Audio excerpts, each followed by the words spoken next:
اس کے پہلے کی ویڈیو میں ہم نے برج عقرب کے بارے میں معلومات لی تھی، جو کہ ایک آبی برج تھا۔ آج ہم برج قوس کے بارے میں جاننے کی کوشش کریں گے۔ 23 نومبر سے 22 دسمبر کے درمیان جو بھی لوگ پیدا ہوتے ہیں یا بچے پیدا ہوتے ہیں، ان کا تعلق اس برج سے ہوتا ہے۔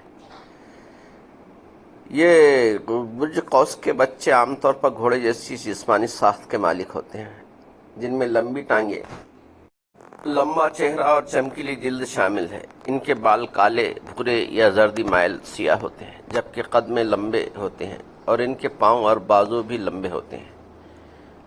بچپن میں یہ بچے بہت چوکنے، پھرتیلے، متحرک ہوتے ہیں، اکثر چھلانگیں لگاتے، دوڑتے اور شرارتی انداز میں منہ بناتے ہیں۔ یہ بچے کھلی فضا میں آزادانہ کھیلنے کودنے کو ترجیح دیتے ہیں اور بد ماحول یا روایتی پابندیوں سے کتراتے ہیں۔ ان میں دوسروں کی خدمت کرنے کا جذبہ ہوتا ہے، جیسے کہ لڑکیاں گرل گائیڈ اور لڑکے اسکاؤٹ بننا پسند کرتے ہیں۔ پھرتی اور تنہا مزاجی یہ بچے اکیلے کھیلنا پسند کرتے ہیں۔ دوسروں کے ساتھ مل جل کر کھیلنے سے زیادہ انہیں انفرادی کھیلوں میں دلچسپی ہوتی ہے۔ خاص طور پر گھوڑے سے گہرا لگاؤ رکھتے ہیں اور انہیں پالنے کا شوق رکھتے ہیں۔ برج قوس والے بچے عام طور پر بے باک اور ہنسمکھ مزاج اور آزاد خیال ہوتے ہیں۔ یہ بچے نئے اور منفرد تجربات کرنے کے شوقین ہوتے ہیں اور تقلید پسند ہوتے ہیں۔ شرم و حیا کا پہلو بھی ان کی شخصیت میں موجود ہوتا ہے، لیکن یہ اپنی شخصیت میں جدت لانے کے خواہش مند ہوتے ہیں۔ برج قوس کا عنصر آتشی ہے، جو کہ برج حمل اور برج اسد کے ساتھ شیئر کیا گیا ہے۔ آتشی برجوں میں جوش، توانائی اور ایک مضبوط خواہش ہوتی ہے کہ وہ اپنے خوابوں کو حقیقت میں بدلیں۔ آتشی برج کے لوگ متحرک، پرجوش اور کسی بھی چیز کے لیے فوری عمل کے خواہاں ہوتے ہیں۔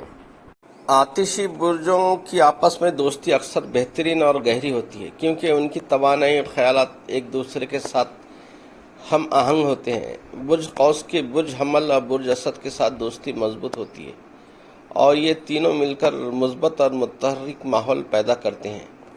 بادی برج یعنی ہوائی برج، ہوا والے برجوں کے ساتھ قوس کا رشتہ بھی اچھا ہوتا ہے، کیونکہ ہوا والے برج قوس کی آزاد سوچ اور مہم جوئی کے شوق کی قدر کرتے ہیں۔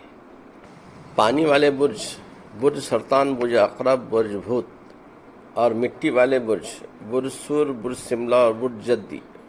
قوس کی ان برجوں کے ساتھ دوستی زیادہ مضبوط نہیں ہوتی، کیونکہ ان کی شخصیت اور ترجیحات مختلف ہوتی ہیں۔